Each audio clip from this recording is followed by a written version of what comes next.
politika sosialy fiainam-pirenena toe-karena zava-misy izany rehetra izany no hitanao anatin'ny vaovaon'ity tanindrazana.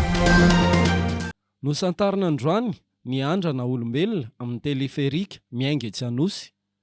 720 ireo kabinina hitondra olona ary noferana ho 3,000 ariary ny sarandalana ho an'ny mandeha. Tombanana ho 4 alina isan'andro no hitaingina ity teleferika ity. Tsy misy resaka tapa-dalana. Raha misy olana tampoka dia misy motera faharoa hafa fiandry miditra tsehatra avy hatrany, hoy ny teknisianina vahiny nanazava izany androany. Ny andrana teleferika eo ihany fa somarina naitra ny sary teny anosy androany. Nitarika ireo manam-pahefana ny filoham-pirenena Andrinirina Rajoelina ary niaraka taminy teo nisantatra ny zotra voalohany ny masoivo frantsay eto Madagasikara Arnaud Gulois. 5 andro mialohan'ny fetin'ny fahaleovantena no nisy izany sary izany. Ny masoivoan'ilay firenena nanjanaka ny Madagasikara miara-mitaingina teleferika amin'ilay filoham-pirenena malagasy nangataka ny zoam-pirenena frantsay. Ny Colas orinasa frantsay no nanao ny asa. Vola notrosaina tamin'ny la Frantsa no nampiasaina. Dia resaky ny samy vazaha ity, hoy ny olona sasany mitazan-davitra. Raha ara-politika sy ara-diplomasia dia niseho tamin'iny sary androany iny fa tena mametraka ny Frantsa ho teto, eto ary mbola ho eto. Toeram-pivarotana miisa 7 mbola tsy maintsy esorina etsy amin'ny petite vitesse izay misy ny toby fiantsonana teleferika raha ny nambaran'ny sekretera-panjakana ny tanàna vaovao sy toeram-ponenana SENVH Gérard Andriamanoisoa anio. Izany dia ho fananganana toerana iray idirana amin'ity ivitoerana ity. Mahatratra hatrany amin'ny 550 ireo mpivarotra efa nesorina raha ny fanazavana, saingy mbola ilaina toerana malalaka ny fametrahana fidirana hafa. 3,000 ariary ny sarandalana miainga anosy hatreny Soarano ary tsy maintsy miala isaky ny lagara fiantsonana ny mpandeha raha ny fandrindrana. Mbola tsy misokatra ho an'ny daholobe moa ny fitaterana fa olona vitsy ihany nanao fanandramana androany. Tsy ahevana fa 350 tapitrisa euro na 700 miliara ariary eo no natotona tamin'ny teleferika izay vola notrosaina amin'ny ankapobeny. Mba nijery tambazotra serasera ihany ny tenako dia nahita, tsy fantatro ny fahamarinana fa dia hitako hoe avy amin'ny filohan'ny ACC teo aloha izay milaza fa hoe aoka ny marina sy ny karazany nefa rehefa zoina ilay izy hafa ny tondron'ny vava dia hafa ny tondron'ny tanana, hafa ny lazain'ny vava dia hafa ny tondron'ny tanana.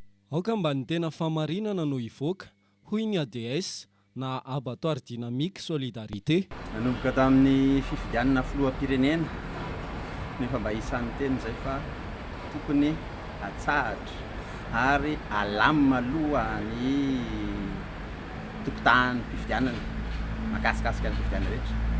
Indrisy akory ny zava-misy fa dia nalefa ihany ny fifidianana, nandray anjara ihany ny vahoaka malagasy, mba tsy tenenako hoe ireo kandida ihany nisy ny nandrara hoe tsy mety io, anisan'izany moa ny tena anay tamin'izany. Ka dia ataoko hoe tsy dia mahagaga raha misy ny savovoro fa niany mba tenina ao amin'ny abattoir dynamique fotsiny hoe zareo fitondrana tokony hampiahatra ny tena hoe mangarahara tanteraka araka ny safidin'ny vahoaka izay tena hoe nandray anjara tamin'ilay fifidianana. Tahaka izany koa ny ao amin'ny fanoherana hoe rehefa fantatrareo fa tena nifidanareo tokoa ampiteneny ny vahoaka ao aminareo izay nifidanareo nandray anjara nampandany anareo. Nanao antsoavy manokana ny filohan'izy ireo Lovandrianjaka ho an'ny fitsarana avy momba ny lalam-panorenana Florent Rakotoarisoa mba tsy ho izany ACC izany no andairan'ny antsoina hoe tsindry na koa anara-drenirano ny tsy nety nataony teo aloha. Ka eto aho dia miantso manokana amin'ny filohan'ny ACC mba tsy hanara-drenirano an'izay hoe avy any amin'ny tsindry fa aoka izay tena valim-pifidianana marina mangarahara dia aoka mba tena izay zavatra tena hoe safidin'ny vahoaka teny amin'ny fotony tany amin'ny distrika tsirairay avy ihany ny tena iseho mba tsy hisian'ny korotana intsony ao aorianan'ny fifidianana. Ny NGPM dia manohana tanteraka ny processus électoral izay manaraka ny ara-dalàna, fa kosa dia manohitra tanteraka ny fampanjakana ny tsirariny sy ny tsy ara-dalàna ary izay mety ho hosoka nandritra iny fifidianana solombavambahoaka iny. Nanena ny bulletin voamarika mialoha ny fepetra vaovao toy ny paozin'ny trano fisainana na isoloara amin'ny endriny vaovao, hoy ny NGPM na Nouvelle Génération Politique de Madagascar. Etsy andaniny dia maro ireo tsikera sy ny tsy fahatomombanana hita na ny aloha fa indrindra nandritra ny androm-pifidianana solombavambahoaka iny. Lojika hoy izy ireo raha diso fanantenana ny fitondram-panjakana satria nanantena izy ireo fa atafiditra député miisa 20 kanjo 20 ihany no tafidiny.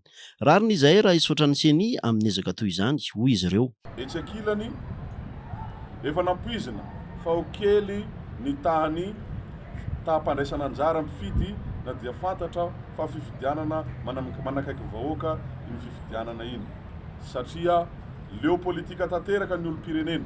Mbola maro anefa ny fanatsarana tokony atao mba tsy hiverenan'ny ala-pifidianana intsony, hoy hatrany izy ireo nanao fanambarana tetsy amin'ny Tsika Restaurant Ambohijatovo io maraina io. Koa eto izahay dia miantso ny eo anivon'ny ACC mba tena hipetraka ho ray aman-dreny marina ka ho hitandro sy hanaja mandrakariva ny lalàna rehetra izay mifanaraka amin'ny fivoahany voka-pifidianana ofisialy ary mitaona azy ireo ka hitandro toy ny anak'Andriamaso izay tena safidim-bahoaka marina ka tsy hisy ny mizana ny tsindrinila na aminiza na aminiza. Koa etoana dia adidiny NGPM ny manainga sahady ny olom-pirenena mba handray anjara mavitsika amin'ny fifidianana ben'ny tanàna sy ny mpanolontsaina izay ho tanterahana amin'ny taona 2020 sy 2020 ihany koa.